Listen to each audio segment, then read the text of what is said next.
रुख कराची के लिए चलते हैं। मुस्तफा कमाल प्रेस कॉन्फ्रेंस कर रहे हैं। दुश्मनियां नहीं देखेंगे इंशाअल्लाह ताला। इस सूबे में भाई को भाई के साथ बैठा हुआ देखेंगे इंशाअल्लाह ताला।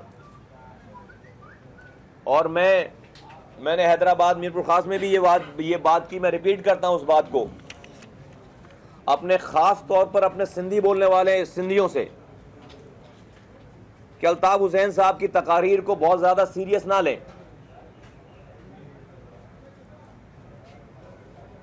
पहले के अगर हालात होते तो मैं कहता कि उनकी रात की तकरीरों को सीरियस ना लें, लेकिन अब मुझे कहना पड़ता है कि उनकी 24 घंटे में किसी भी वक्त कोई भी बात उसको सीरियस ना लें। खुदा के वास्ते उनकी उस घन गरज को सीरियस ना लें जिसमें वो कभी कुछ मुतालबा करते हैं, कभी कुछ मुतालबा करते हैं। अगले दिन जो है वो अगर कभी सूबे बनाने का मुतालबा करते हैं, कभी मुहाजिर कार्ड इस्तेमाल करते हैं, कभी कुछ, ये सारा ड्रामा देखते हैं। उसके बाद अगर मिनिस्ट्री की ऑफर हो जाए तो जब तक मिनिस्टर बने रहते हैं, जब तक कोई मुतालबा नहीं होता फिर उसका। आप तारीख उठा के देख लें, जब जब पीपल्स पार्टी पे प्रेशर डालना हो कि मिनिस्ट्रीज में वापस लो, हुकूमतों में वापस लो, तो मुहाजिर कार्ड इस्तेमाल हो जाता है। सिंध को तोड़ने की बात शुरू हो जाती है। उसके बाद जैसे ही मिनिस्ट्रीज मिल जाती हैं, उसके बाद सारा गुस्सा ठंडा हो जाता है, सारा हिसाब किताब फिर चल पड़ता है। लेकिन जो नफरतें वो बो देते हैं इकाइयों में, लोगों के दरमियान एहसास ही नहीं है उनको कि लाखों लोग, लाखों उर्दू बोलने वाले, लाखों सिंधी बोलने वाले ऐसी ऐसी जगहों पे हैं कि जहां पर वो वनरेबल हो जाते हैं बेचारे, जिनका ताल्लुक नहीं किसी पार्टी से। वो सुबह उठकर उनकी जो है वो बिल्कुल हैयत चेंज हो चुकी होती है। एक तकरीर से उनको एहसास ही नहीं है कि जो है वो इंटीरियर सिंध में उर्दू बोलने वाला है या कराची या हैदराबाद में जो सिंधी बोलने वाला है, उसकी जिंदगियों में कितना फर्क आ जाता है। इंसान की फीलिंग्स का एहसास ही नहीं है, उसकी लाइफ में कितनी चेंज आ जाती है उसके अंदर। हर कोई ऐसा ये समझने लगता है कि भाई ये तो उन्हीं का नुमाइंदा है। तो ये इतनी खतरनाक बात है। और फिर कौन शख्स ये बात कर रहा है कि जो कि नॉन रॉक एजेंट हो, डेफिनेटली लोग उसकी कॉनोटेशन डिफरेंट लेते हैं कि भाई अगर ये सच्ची नियत से भी सूबे की बात कर रहे हैं, एडमिनिस्ट्रेटिव सूबों की बात कर रहे हैं, तो ये तो भाई रॉक एजेंट है, ये तो मुल्क बनाएंगे फिर इसका, ये तो मुल्क तोड़ेंगे फिर इसका। तो कहीं पे अगर ये बात ठीक भी होगी किसी जगह पे जाके, किसी आगे जाके, और सिंध के लोग जब ये डिसाइड करेंगे, सिंध के तमाम रहने वाले जब डिसाइड करेंगे, आपके बोलने की वजह से तो फौरन क्वेश्चन मार्क आ जाता है, इसलिए कि दुनिया को पता है आपका बैकग्राउंड। लेकिन आपको तो कुछ नहीं करना, आपको पॉलिटिक्स करनी है, आपको लोगों की जिंदगियों से खेलना है। तो मैं सिंध के लोगों के कहना चाहता हूं कि बिल्कुल सीरियस लेने की जरूरत नहीं है, बिल्कुल किसी भी बात को सीरियस लेने की जरूरत नहीं है। और उनकी बात पे आकर अपने जहनों को बदगुमान करने की जरूरत नहीं है। जहां जहां ज्यादतियां हैं वो ज्यादतियां खत्म होनी चाहिए, चाहे वो किसी के साथ भी हों। जहां जहां महरूमियां हैं वो महरूमियां खत्म होनी चाहिए, चाहे वो किसी भी रंग, नस्ल, जुबान वालों के साथ हो। हम पाकिस्तान की बात करते हैं, पाकिस्तान में रहने वाले एक आदमी की बात करते हैं। हमने ये फलसफा लेकर पूरे पाकिस्तान के एक एक दरवाजे पे जाएंगे। जो हमारी बात मानेगा उसको भी गले लगाएंगे, जो हमारी बात नहीं मानेगा उसे भी गले लगाएंगे, क्योंकि वो पाकिस्तानी है। और भाइयों के दरमियान भी आपस में इख्तलाफात होते हैं, लेकिन ये मतलब नहीं होता उसका कि उससे भाइयों से दुश्मनी करना शुरू कर दे इंसान। दुश्मनी नहीं करनी है अब किसी के साथ हमने, और ना दुश्मन बनाने। हमने अपने बच्चों के हाथों में कलम देना है, हमने अपने बच्चों को इल्म देना है, हमने तालीम पे लगाना है। मैं बैठकर उसको सिर्फ यही बताता रहूं यहाँ पर आने वाले सारे लोगों को कि तुम्हारा दुश्मन कौन है, तुम्हारा दुश्मन कौन है, इस दरवाजे से बाहर निकले तो वो दुनिया से लड़ने के लिए तैयार हो। नहीं, हमने नहीं करना। हमने यहाँ पर, हम जिस फलसफे को लेकर चले, हम लोगों के वेनम को, लोगों के गुस्से को कम कर रहे हैं, उसके जहर को खत्म कर रहे हैं। तो खुदारा पाकिस्तानियों से हमारी रिक्वेस्ट है कि हमारी मदद करें।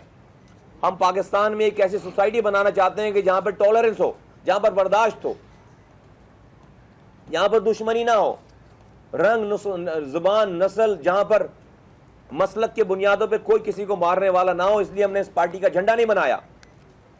हमने एक झंडा बनाया जो कि हमने इलेक्शन कमीशन में जमा करा दिए। हम अपने ऑफिस में, अपने दफ्तर में, अपने कारकुनों के हाथों में हम पाकिस्तान का झंडा देते हैं, देंगे और दे रहे हैं, और यही हमारा नस्बुल ऐन है। और वो इसलिए कि इस झंडे के मानने वाले तमाम पाकिस्तानियों को, जो हमारा अगर मुखालिफ भी है, उसको हमने अपना समझना है। तो मैं इस बात के साथ मैं उन सारे जोनल मेंबरान, जोनल इंचार्जेस साहब का, सिंध तंजीमी कमेटी के जो है वो हाई प्रोफाइल जिम्मेदारों को, फॉर्मर सेनेटर को, और तमाम इनके साथ जो कारकुनान, सेक्टर इंचार्जेस आए हैं, तमाम कारकुनान आए, इनको मैं खुश आमदीद कहता हूँ, इस प्लेटफॉर्म से इनको मुबारकबाद देता हूँ। और आप लोगों को खुशखबरी भी ये भी सुनाता हूँ साथ साथ कि हम बहुत जल्द इंशाअल्लाह कराची में हमारे चंद ऑफिस जो है वो और मजीद खुलने जा रहे हैं। हमारे ऑफिस इंशाअल्लाह ताला सिंध के और शहरों में खुलने जा रहे हैं। और ये वो इसलिए मैं सिर्फ सिंध की और अभी कराची की बात कर रहा हूँ कि जहाँ पर हम फिजिकली जा पा रहे हैं ऑफिस। तो अगर हम अभी चाहें इस वक्त, तो दुनिया के जहाँ जहाँ दुनिया में पाकिस्तानी रह रहा है वो ऑफिस खोलने के लिए तैयार है। जहाँ जहाँ पाकिस्तानी रह रहा है, पूरे पाकिस्तान की बात कर रहा हूँ, पाकिस्तान से बाहर की बात कर रहा हूँ। हमने एक क्राइटेरिया बनाया कि जहाँ जहाँ हम फिजिकली चले जाएंगे, हम वहाँ पे फॉर्मल इनॉग्रेशन और अनाउंसमेंट करते चले जाएंगे। जहाँ जहाँ फिजिकली नहीं जा पा रहे, वहाँ पर उनको कहा है कि इनफॉर्मल काम शुरू करें। पूरे पाकिस्तान में इनफॉर्मली काम हो रहा है। लोगों ने अपनी अपनी बैठकों पे अपने अनअनाउंस्ड ऑफिसेस खोल लिए हैं।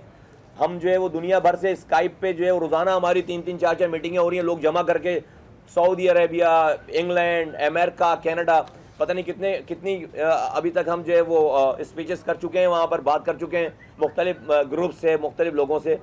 तो ये वतन परस्ती का ये काफ़िला, ये सिलसिला अल्लाह का शुक्र है कि अपने आबो ताब से चल रहा है। बहुत तेज़ सफ़र जारी है। और इंशाअल्लाह ताला 24 अप्रैल का जो जलसा है, इंशाअल्लाह ताला 24 अप्रैल का जो जलसा है वो इस पाकिस्तान का एक टर्निंग पॉइंट होगा। एक ऐसी सुबह का आगाज़ करने जा रहे हैं हम इंशाअल्लाह ताला 25 अप्रैल से, 24 के बाद 25 अप्रैल से, कि जहां कोई नौजवानों को रॉक एजेंट बनाने वाला नहीं होगा इंशाअल्लाह ताला।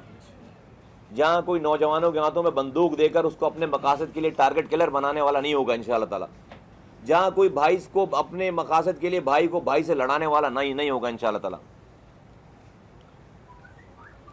और जहां इंशाअल्लाह ताला लोगों के हाथों से कलम छीनकर उनको असला देने वाला नहीं होगा, माओं को परेशान करने वाला नहीं होगा, उन नौजवानों के माओं को परेशान करने वाला नहीं होगा। इंशाअल्लाह ताला भाईचारगी की एक नई फ़ज़ा कायम होगी। मैं अपनी बात के साथ मैं जो है वो माइक देता हूँ मोहम्मद अली बरोई भाई को कि वो अपने ख्यालात का जो है वज़ार करें आपके सामने। शुक्रिया।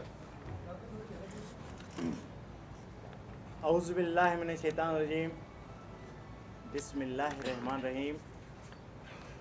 मैं शुरू करता हूँ शाह अब्दुल लतीफ़ भिटाई के एक शेर।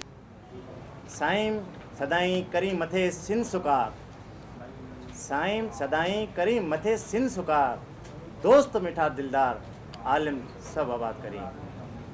मैं तमाम इलेक्ट्रॉनिक और प्रिंट मीडिया, फ़ोटोग्राफ़र्स और तमाम जो साफ़ी हज़रात हैं, मैं मोहतरम अब मुस्तफ़ा कमाल भाई, अनीस कायम खानी भाई और मौजूद मेरे मोतबर अपने अनीस एडवोकेट भाई और तमाम अपने जो मोहतरम हैं हमारे साथी, उन सबको सलाम करता हूं। और मेरे साथ जो जोनल साथी कमेटी के बैठे हैं, मुरीद बिरो भाई बैठे हैं, गुलजार फहीम भाई बैठे हैं, जो तमाम पुराने सीनियर साथी हैं। सबसे पहले मैं तमाम साफ़ी हज़रात से सलाम करके अर्ज़ करूँगा कि MQ में हम क्यों आए थे और अब MQ को हम क्यों छोड़ रहे हैं। MQ में जब हम आए थे तो यहाँ पे जितने भी साथी जो भी बैठे हैं, किसी को 15 साल हो गए हैं, किसी को 12 साल हो गए हैं, किसी को 10 साल हो गए हैं। हम इसी वजह से आए थे, हम ये देख के, हम एक सोच रखे कि सिंधी बोलने वाले साथी और उर्दू बोलने वाले भाई, इनके बीच में एक दरमियान में पुल बने और सिंध को और पाकिस्तान को मजबूत करें। जब हमने देखा कि ये तो पाकिस्तान दुश्मनी और सिंध दुश्मनी की पॉलिसीज़ पे गामजन हैं, भाई से भाई को लड़ाने के लिए लिसानियत को फ़रोग़ देने के लिए एक शख्स जो बैठा हुआ है उसके इर्द गिर्द सारी चीज़ जो है वो पूरी की पूरी कौम को तबाह कर दिया। मैं तमाम मोज़ेस मैं अपने मुल्क के तमाम भाइयों को से अर्ज़ करूँगा कि खुदारा अल्लाह के वास्ते पाकिस्तान सरजमीन पार्टी में हम शमूलियत आज सब साथी कर रहे हैं और उन आप सबको हम दावत दे रहे हैं कि आएँ और हाथ मजबूत करें और मुल्क के वफाद के लिए और मुल्क की मजबूती इसमें है कि हम भाई सब इकट्ठे हों, चाहे वो सिंधी बोलने वाले भाई हो, चाहे वो बलोची हो, चाहे वो पश्तून हो, चाहे वो पंजाबी स्पीकिंग भाई हो, चाहे वो कश्मीरी हो, चाहे वो गिलगित बल्तिस्तान के भाई हो, चाहे वो अपने बलोची भाई हो, तो सब मिलके मुस्तफा कमाल भाई और अनीस कायम खानी भाई और तमाम मेरे जितने भी सीनियर हैं रज़ा हारून भाई और तमाम मिलके जो एक फूलदान बनाया है, जो एक जिसमें हर फूल को मिलाया है कि यहाँ पे हक और सच और पाकिस्तान की जो है नाम और उसकी इज़्ज़त। हमने देखा हमारे वो साथी, हमारे वो भाई, जिस तरह मुस्तफा कमाल भाई ने भी कहा कि उनके हाथों में गंज दी गई, उनके हाथों में हमारी नस्लें तबाह हो गईं। हमारे भाई राह के एजेंट के नाम पे दबा मारने लग गया हमारी साथियों के ऊपर और हमारे भाइयों के ऊपर, और हम ये समझते हैं कि सिर्फ अपनी मुफाद के लिए अल्ताफ हुसैन साहब आपने जो किया है, जो मुल्क को तबाह किया, जो कौम की तबाही की है, जो पाकिस्तान की गद्दारी की है, मैं समझता हूँ कि ये आपने अपने जो है कौम और मुल्क को तबाह करने के लिए आप राह के एजेंट और राह के आपने काम किया, आपने तबाही कर दी, पूरी कौम और नस्लों की तबाही कर दी। और मैं ये आखिर में अर्ज़ करता चलूँ कि तो जब से मुस्तफा कमाल भाई और अनीस भाई और दूसरे साथी हैं 1 महीने से, तो हम वॉच कर देख रहे थे, तो हमने सोचा सब साथी भाइयों ने आपस में कि हम इकट्ठे हों, इस मुल्क में जितने भी रहने वाले फूल हैं वो हम एक हों। जब तक हम मुल्क की बका उसी में है जब हम एक इकट्ठे हो एक मौका बनेंगे। और मैं अर्ज़ ये करूँगा कि जो पाकिस्तानी दुश्मन जो सिंध दुश्मनी की है, जो भाइयों से भाइयों को लड़ाने के लिए कोशिश की गई है, मैं उसकी सख्त से ये मजम्मत हम साथी कर रहे हैं। और खुदारा आंखें खोलें अल्लाह के वास्ते, मेरी माएँ, मेरी बहनें, मेरे भाई, मेरे बुज़ुर्ग, मेरे छोटे भाई, मैं अर्ज़ करूँगा कि आइंदा की नस्लों की बका की जो जिद्दोजहद के लिए जो परचम पाकिस्तान का लेके मुस्तफा कमाल भाई और अनीस भाई निकल के चले हैं, खुदारा उनका साथ दें, उनका हाथ मजबूत करें। मैं इससे अपनी स्पीच ख़त्म करूँगा। जिए पाकिस्तान, जिए पाकिस्तान सरजब पार्टी। मुस्तफा भाई, मेरा सवाल आपसे ये है कि एक तो ये बता दें कि ये जो कहाँ दोनों से शहर कहाँ से इनका ताल्लुक है, वो बता दें कि और क्या क्या होते थे इनके, ये थोड़ा सा। पूरे तमाम शहर के, पाकिस्तान के तमाम शहरों से इनका ताल्लुक है, तमाम लोग हैं यहाँ पर। और ये जो लोग हैं ये तो नुमाइंदे हैं, इनके पीछे जो है वो हज़ारों लोग हैं, ये तो जिम्मेदारान हैं सारे। जोनल मेम्बरान हैं, जोनल इंचार्जेस रहे हैं, सेक्टर इंचार्जेस रहे हैं, और कोई सिंध का ऐसा शहर नहीं जहाँ से इनका ताल्लुक नहीं है। राइट फ्रॉम कश्मीर से लेकर हैदराबाद से जो शुरू हो रहा है, कश्मीर से लेकर या हैदराबाद से कश्मीर तक, सिंध के तमाम इलाकों से इनका डिस्ट्रिक्ट से इनका ताल्लुक है। जहाँ तक बात है आपकी जो है वो इनके जिम्मेदारियाँ, जोनल ये सिंध तंजीमी कमेटी के जॉइंट जोनल इंचार्ज रहे हैं, जोनल इंचार्जेस रहे हैं, जोनल कमेटी के मेम्बरान रहे हैं, सिंध तंजीमी कमेटी के मेम्बरान रहे हैं, एक सेनेटर रहे हैं, फिर तंजीमी कमेटी के इंचार्ज रहे हैं, सेक्टर इंचार्जेस रहे हैं। तो ये सारे वो लोग हैं। फिर इनके साथ नीचे इनके यूनिट इंचार्जेस हैं, कारकुनान हैं। हमारी चूँकि जगह छोटी है तो इसलिए जो है वो सारे लोगों को इकट्ठे कर नहीं सकते, वो तो जलसा बन जाएगा सारा। तो इसलिए ये जिम्मेदारान है, चंद जिम्मेदारान है वहाँ से।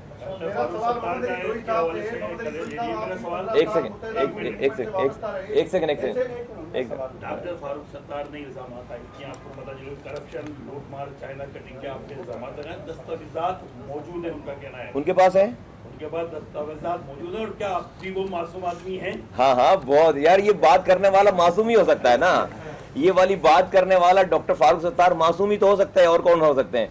तो बिल्कुल मैं कहता हूं कि वो देर क्यों कर रहे हैं, जल्दी कर रहे हैं यार। हम तो इतनी बड़ी बड़ी बात कर रहे हैं उनके साथ, वो भी कह रहे हैं कि हमारे पास दस्तावेजात हैं। ओ भाई मैं बोल रहा हूँ आप राव के एजेंट हो, आप बोलो मेरे पास दस्तावेजात हैं, मैं बोल रहा हूं आप नशे में धुत तकरीरें करते हो, आप बोलो दस्तावेज, मैं बोलो आप 2 नस्लें कटवा चुके हो, आप बोलो मेरे और ले आओ यार दस्तावेजात। और मैंने तो उसके बाद उस आई थिंक एक थोड़ी सी कमेंट्री की है कि मैंने उनसे ये पूछा, उसी दिन मुझसे किसी ने पूछा तो मैंने उनसे ये वाली बात बताई कि ये दुबई में बैठकर अल्ताफ हुसैन साहब ने अरबों रुपए का हिसाब किताब लिया, तो वो कोई यहाँ से कोई फैक्ट्री लगी हुई थी जिसका हिसाब किताब वो वहां पे लेते थे दुबई में बैठकर, अरबों रुपए का हिसाब किताब लिया जो उन्होंने बैठकर, और रिकवरी करते थे अल्ताफ हुसैन साहब खुद, और उसकी सारी जो है वो प्रॉपर्टी, सारे बैंक बैलेंस वहां मौजूद हैं। और अब वो जो है वो पार्टी के जिम्मेदारों से उसको नाम को हटवाकर अब अपने रिश्तेदारों में वो जो है ले रहे, ताकि उनको डर है कि पार्टी वाला चला ना जाए तो प्रॉपर्टी सारी चली जाएगी।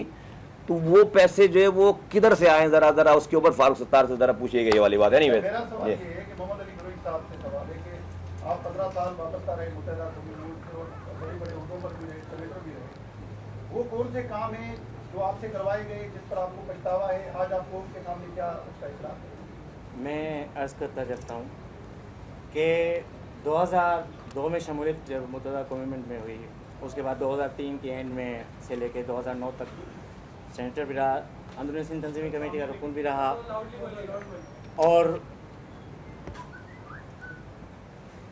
और इसमें जॉइंट इंचार्ज सूबाई तंजीमी कमेटी पंजाब रहा, इंचार्ज बलूचिस्तान तंजीमी कमेटी रहा हूँ मैं।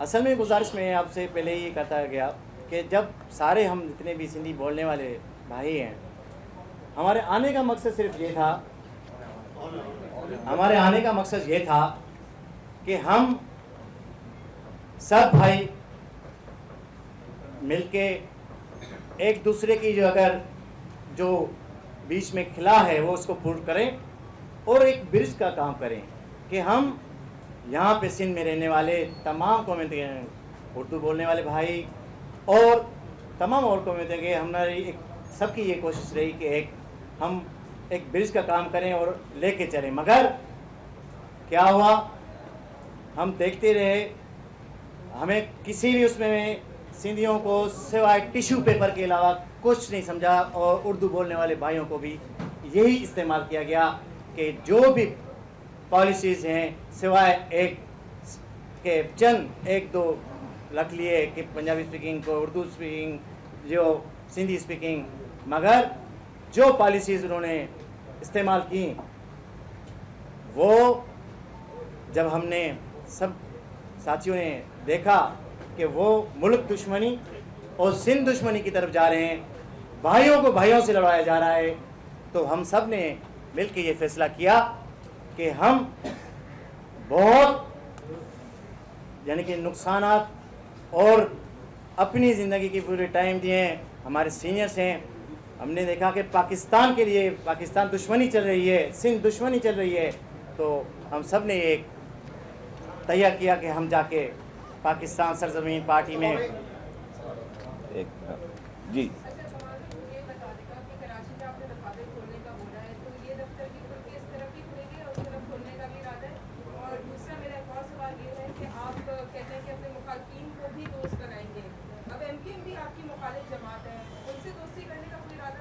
वेल हम तो जो है वो उनको पत्थर नहीं मार रहे, वो हमें पत्थर मारा उन्होंने, हमने तो उनको पत्थर नहीं मारा। हमारे पास भी गार्ड्स थे, लोग थे ये, और हमने खड़े होकर उनको जो है वहाँ पर जब चार्ज जलसा था बिल्कुल, जब आपने देखा होगा टीवी पे, और वहाँ पर जो है हमारे साथी हमें कह रहे थे कि आप लोग जाइए, हम इनसे जो है वो हिसाब किताब करेंगे, आप जलसा भी नहीं करते, आप लोग प्लीज़ आप लोग बस निकलेंगे और हमने इनको जो है वो नहीं छोड़ना।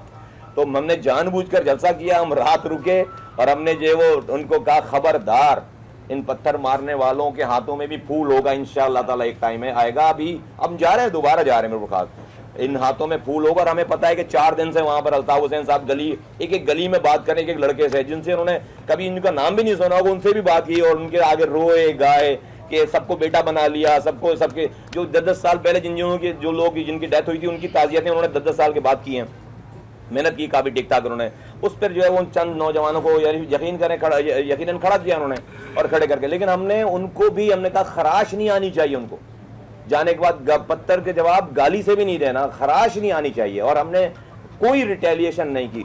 देखें इस पाकिस्तान, मैं तो कहता हूं कि जिन लोगों को अल्ताफ हुसैन साहब अच्छे लगते हैं वो उनकी तकारीर अपनी माओ को सुनाएं, अपनी बहनों को सुनाएं, अपनी बेटियों को सुनाएं, ले जाके सुनाएं, अच्छे लगते हैं, वो उनका फ्री विल है। जो तकरीरें कर रहे हैं माशाल्लाह से, मैं क्या बोलूँ, मैं तुम्हें अभी कैसी तकरीरें कर रहे हैं, और वो जो वीडियोस हैं जो चीज़ें, उनको आज़ादी है लोगों को, हम फिर भी उनका एहतराम करेंगे। हमने तो उनके लिए कोई भी बात नहीं किया। आप देखें कि हम तो एमक्यूएम के उन लोगों की बात कर रहे हैं जिनको एमक्यूएम ओन नहीं करती काम करवा के, रॉ के एजेंट बना दिए, टारगेट किलर बना दिए। तो यकीनन हमारी पहले दिन से पॉलिसी है कि हमने लड़ाई किसी से नहीं करनी है। हमने मैं कहता हूं कि अगर दुनिया को बहुत अच्छे लगते हैं और लोगों को बहुत अच्छे लगते हैं तो अल्ताफ हुसैन साहब मुबारक हो जी, आप लोगों को बिल्कुल मुबारक हो। अगर ये अल्ताफ हुसैन साहब आपको अच्छे लगते हैं और सारी चीज़ें, तो मुझे आप अगर किसी के पास नहीं तो मैं भेज देता हूं उनकी तकारीर। मेरे पास जो है वो बहुत सारे आती हैं, लोग क्लिप्स भेजते हैं, हम तो सुन के शर्मिंदा हो जाते हैं। मैं उनको भिजवाता हूँ, तो फिर सिर्फ फॉलो ना करें, उनकी तकरीर सुने बैठ के, अपनी बहुत अच्छी बातें करते हैं, वो बहुत अच्छी तरबियत दे रहे हैं, तो अपनी बहन को सुनाएं, अपनी बेटियों को सुनाएं, अपनी माँ को सुनाएं। है दफातर जो है वो दफातर, अब किरण ये बराबर वाला घर तो मैं ले नहीं रहा हूँ, जाहिर सी बात है। यहाँ तो वैसे नोटिस हमें आए हुए, तो जाहिर सी बात है आगे जाएंगे ना कहीं पे, और पीछे तो समुंदर है, तो पीछे तो हमने जाना नहीं है, तो हमने अब इस तरफ ही जाना है, इस तरफ जाना है, शहर की तरफ जाना है। ये कौन है? कौन है ये? कि आप जानते होंगे सर? नहीं यार, नहीं, मैं तो महाजिर राब्ता अरशद सिद्दीकी कौन है? हाँ तो यार आप नहीं, मैं कैसे जानूंगा? उन्होंने प्रेस कॉन्फ्रेंस की है, उन्होंने कहा है कि मलिक रियाज आपको फंडिंग कर रहा है। ये है कौन? ये है कौन अरशद सिद्दीकी? है कौन? वो कोई ऐसी चलते फिरते आदमी का नाम नहीं है ना हमारी पार्टी में। मैं अल्ताफ हुसैन को जानता हूँ पार्टी में यार। 24 अप्रैल को जलसा कर रही है आपकी जमात, इजाजत मिल गई है या जो कानूनी कार्रवाई दरखास्त देने की या दे दिए उन्होंने, जो है वो हमें वर्बल अप्रूवल दे दी, और इंशाअल्लाह ताला जो उनकी जो डॉक्यूमेंटेशन थी उसकी जो है वो कर रहे हैं। एक आम शहरी जो है वो आपसे कराची को बिल्ड करने की और इंफ्रास्ट्रक्चर को बेस्ट प्रॉपर तौर पे उसको बनाने की बात करता है। आप सियासत में यहाँ पर आए हैं, क्यों वो इंफ्रास्ट्रक्चर की बात नहीं कर रहे? आप कराची में सैनिटेशन का मसला है, इतने ज़्यादा सीवेज के मसाइल हैं, तो आप वो मास्टर प्लान क्यों नहीं डिस्कस कर रहे हैं आवाम के साथ? देखिए मेरी जो अभी कैपेसिटी है वो सिटी नाजिम की तो है नहीं, तो मैं ना एडमिनिस्ट्रेटर लगाया जा रहा हूँ कराची में अभी, ना कोई मेरे पास कोई वजारत है। तो मैं पहले तो ये बता दूं ना कि मैं लोगों का मैंडेट हमारे पास कितना है, क्या सारी चीज़ें हैं। हमने एक पैगाम दिया है, सारी चीज़ें, हम तो उससे बड़े सिर्फ कराची की बात नहीं कर रहे, अब तो हम पूरे पाकिस्तान की बात कर रहे हैं। और इसीलिए हमने जो है वो purely devolve local government system की बात की है, जो कि पाकिस्तान के हर घर की जो है वो जरूरत है। यही नेशनल प्लान है, यही नेशनल, पाकिस्तान का हर रहने वाला खुद को रिलेट करता है उसके साथ। और ये प्लान की बात कर कौन रहा है? मुस्तफा कमाली तो बात कर रहा है ये वाली ना। तो हम पाकिस्तान की एक हमारे पास बहुत ही मजबूत किस्म का जो है वो मंसूबा है कि पाकिस्तान में एक आम आदमी की जिंदगी में चेंज आ कैसे सकता है, पाकिस्तान में करप्शन जाने के नीचे खत्म कैसे हो सकती है। पाकिस्तान देखें, करप्शन हमारे क्या है कि एक ही जगह पे, एक ही इदारे पे, एक ही अथॉरिटी को सारी पावर, सारे पैसे देकर, हम पहले कहते हैं कि जी over centralised way of management हमारे यहाँ है। हम कहते हैं पहले दबा के पैसे खर्च करो, फिर उसके बाद आप उसके पीछे दबा के जो है वो फिर नैब लगा देते हैं। वो कभी भी पाकिस्तान में रिकवरी तो हुई नहीं। आप पहले एक आदमी को, एक इदारे को इख्तियार देते हैं, एक अथॉरिटी को इख्तियार देते हैं एक ही जगह पे, उसको पैसे भी देते हैं, फिर उसके बाद नैब लगाते हैं। हम कहते हैं कि भाई इसको डिसेंट्रलाइज करें, इसको डिवॉल्व करें, एक जगह पे पावर और पैसा रहने के बजाय इसको नीचे ग्रास रूट लेवल पे लेकर जाएं, ताकि अगर इस यूनियन काउंसिल के यहाँ की इस गली जहाँ पे हम बैठे हुए हैं, इस गली, इस मोहल्ले वालों को यहाँ की सड़क बनाने के पैसे, और यहाँ पे मोहल्ले वालों के नुमाइंदों को सड़क बनाने के पैसे, और यहाँ पर उनको जो इख्तियारात होंगे, यहाँ पे सीवरेज के निज़ाम के इख्तियारात होंगे, यहाँ के पार्क्स के, यहाँ पे हेल्थ, एजुकेशन और यहाँ की कम्युनिटी पुलिसिंग के। तो अगर वो ज्यादती करते हैं, करप्शन करते हैं, तो किसी नैब की जरूरत नहीं पड़ेगी, मोहल्ले वाले गिरबान से पकड़ेंगे उसको। ये बनेंगे नैब उसके, यहाँ से करप्शन रुकेगी, यहां से वो दीवार से उनको घर से निकालेंगे। अगर वो यहां पर इस लेवल पे, तो बजाय इसके कि आप एक आदमी को 100 रुपए दे दो, आप 10 लोगों को 10-10 रुपए दो, ताकि जो है वो नीचे डेवोल्यूशन हो। तो यही हमारा प्लान है, और इंशाअल्लाह इसको जो है वो आगे बढ़ाएंगे इस वाले प्लान को। ये बताइएगा, आपने अभी सिंध और सिंध के लोगों को जोड़ने पाक से ज़मीन पार्टी के रहनुमा मुस्तफा कमाल अपने साथियों के हमरा मीडिया से गुफ्तगू कर रहे थे। डॉक्टर मोहम्मद अली बरोही अपने साथियों के साथ पाक से ज़मीन पार्टी में शमूलियत इख्तियार कर ली है। ये थी वक्त आज़ाद तरीन।